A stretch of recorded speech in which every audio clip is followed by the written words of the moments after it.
Hey guys, I just want to try something new. Just a quick hot take. My friend Mindgasms, Andrew Meintzer, shared a video with me in a group chat, and I just wanted to take a look and give a quick hot take on this Jordan Peterson reaction here. A couple weeks ago, you tweeted something out good. that, Yeah. I'm gonna bring it up, Okay. that got a crazy amount of attention, which did it? Sports Illustrated swimsuit edition, I believe you're referring to. Yes. I tweeted out, sorry, not beautiful. What's going on with Peterson's hair here? I don't know. Looks strange to me.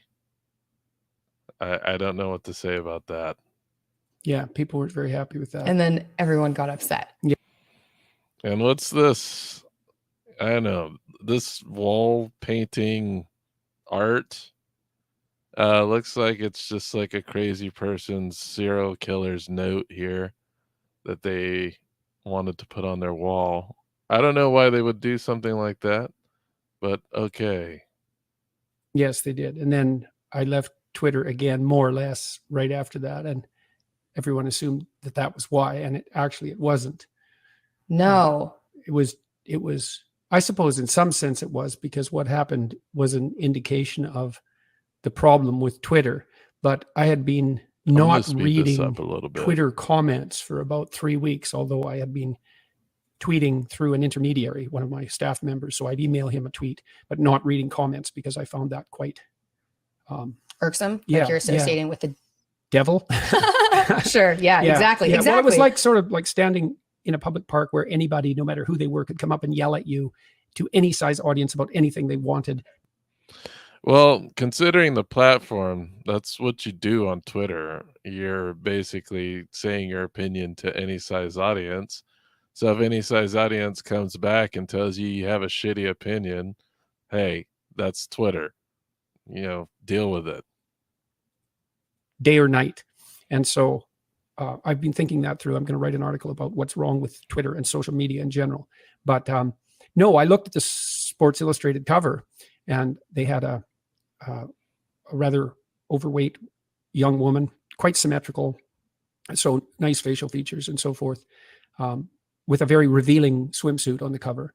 And I thought, no, like not in a personal way, but it's unbelievably manipulative for about 3 different reasons. The first is it's a very tawdry attempt to capitalize on cheap sales.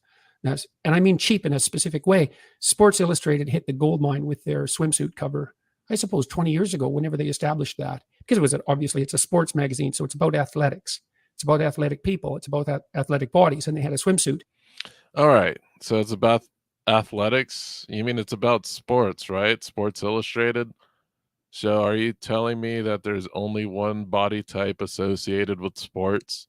There's no such thing as like sumo wrestlers or offensive linemen. I guess there's no such thing as power lifters and things of this nature. Like, what is this guy talking about? Issue, and it really was a big hit. And then it became kind of a cultural icon. And it's a very specific kind of cultural icon because it focuses on Okay, Sports Illustrated was a sports cultural icon. Now, not so much. Printed magazines are no longer really a thing in the 2020s. So the relevance of the actual photo is not that relevant to today's society. Like, who pays attention to print magazines anymore? Very exceptional kind of high-end beauty.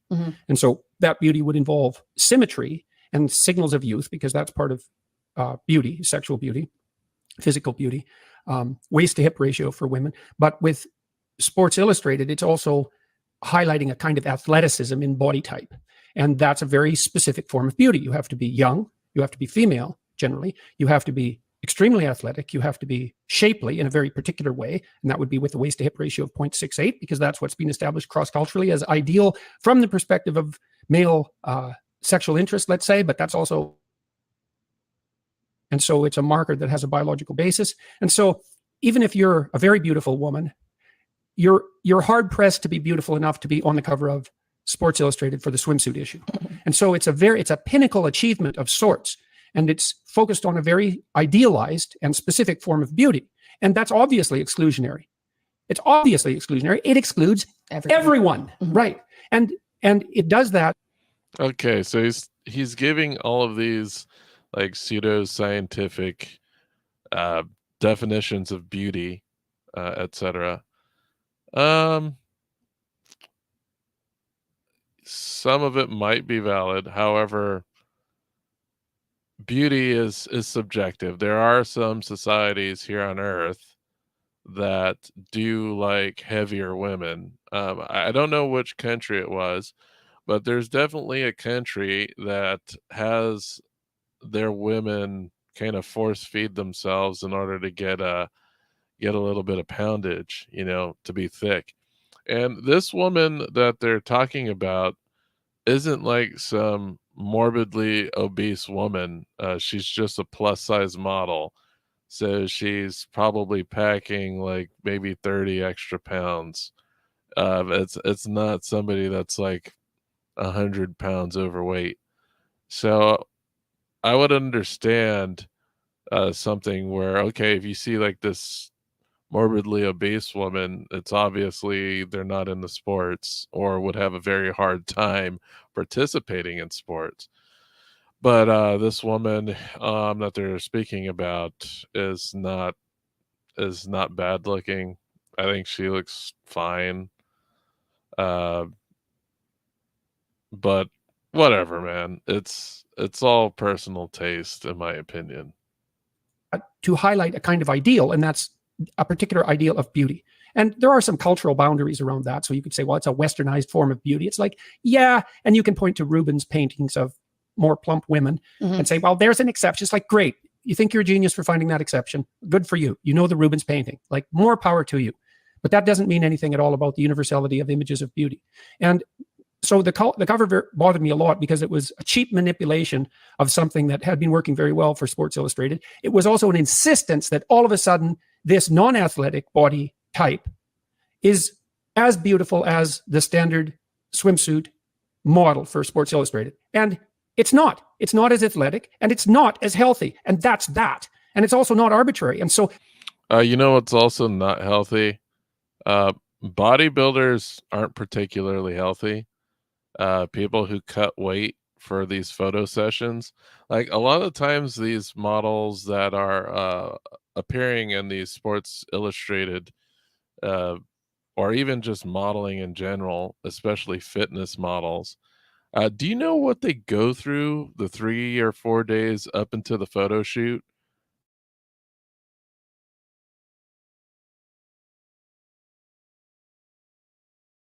Unhealthy stuff. So trying to say that, oh, they're not healthy, blah, blah, blah, blah, blah. It's like, come on, dude. Like, please. The whole thing is a lie. And then it's a lie that's a manipulation of that young woman. Now, she partakes in that because she participates in it. But it's still, they're not on her side. They're exploiting her, as far as I'm concerned. And she may be participating in that exploitation, but they're still exploiting her. So, okay, so he says they're not on her side and they're exploiting her. What about the other models? They're not exploiting those models? Like, this argument doesn't make sense, Peterson. Like, specifically her, she's being exploited. Okay. And you don't have that criticism for like a regular fitness model. I don't know about that. don't pull any moral stunts on me because you're irritated about my opinion about the Sports Illustrated cover when it's bloody clear to anybody with eyes that that was manipulative in 20 different ways. And I'm also not willing to sacrifice these ideals for inclusiveness. It's like, no, not everyone's. So basically, he doesn't care about inclusiveness. So if, I don't know, maybe if you had Sports Illustrated bluff about that, or Sports Illustrated Pacific Islander Week, maybe they had a bunch of Samoans or something. Would he also get pissed off about that? Like, what's wrong with this guy? Who cares? who cares what a magazine that nobody really buys anymore puts on their front cover? Like, why do you care so much, Jordan Peterson? Genius. No, not everyone's Picasso. No, not everyone's young and healthy. And no, not everyone is a Sports Illustrated swimsuit model, period. And Sports Illustrated gets to decide who is a Sports Illustrated swimsuit model. It is not you, Jordan Peterson. If you want to make your own modeling agency where you have a specific set of women that you'd like to showcase, go right at it. But Sports Illustrated could do whatever the fuck they want. fuck you if you don't like it. So that's basically what I thought about that. I certainly didn't think it would cause as much trouble as it did. You know, when people were on my case for being mean, it's like, yeah, I know, I'm always. Well, the reason you didn't know how much trouble it would cause is because you're, how can I say this lightly? It seems like your emotional IQ is just pretty low. Like I've been peeping your Twitter for the last few months, and you've been saying more and more insane shit. Maybe that's why you need to go off of Twitter.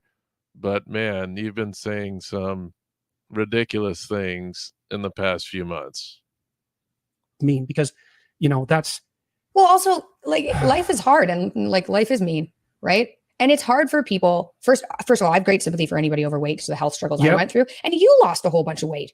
It's not like being overweight's fun, right? No. That's a whole other problem to get into with, I think people have such an issue losing weight that society has said, you know what, it's fine. Because you've had so much trouble that it's probably your genetics. So well, there's truth in that. Like when I look at someone who's obese on the street, I think, oh, that's too bad. Like that's too bad. I don't think, you know, obese pig eats too much, has no self-control. I don't think that. I think bad mismatch between genetic proclivity and appalling diet. And the appalling diet is basically, we're not going to get into this, but basically carbohydrate heavy and sugar loaded. And fair enough, you know, we tried hard, the whole world, to make calories cheap. And we did that. We did that. So no one's starving and great. But now we have an obesity problem and it's a major problem. And I'm not going to pretend that it's okay. It's not okay. That doesn't mean I don't have sympathy for it. And I'm not willing to sacrifice any ideals for this idiot inclusiveness. I'm done with that. And so should everyone else be. And I think most people are. And they look at that cover and they know it's manipulative and a lie in a deep sense. Okay. So, yes, Jordan Peterson has his panties up in a bunch. I quite frankly didn't care and didn't know about this whole incident until he made light of it. So he basically Streisand affected this swimsuit model into prominence by being an asshole on Twitter. He is impugning the motives of SI, you know, Sports Illustrated. And who knows why they're doing what they're doing. Maybe they just wanted to, you know, try something different. Hey, you see that this magazine is kind of not culturally relevant anymore, and you kind of just did them a huge favor, Jordan Peterson, by using your culture war mindset and kind of pushing them to the forefront. So it's almost like you kind of fell for what they were doing. If they're, you know, if we're attributing 4D chess to Sports Illustrated, you definitely got caught in the trap. But anyway, yeah, that's my quick hot take on this mess. This weekend, we're going to talk about Wheel of Time. We're going to wrap up the Winner's Heart. We're going to do the last bit of that. And thank you guys for watching. Like and subscribe, you know, smash both of those buttons, and I'll talk to you guys later.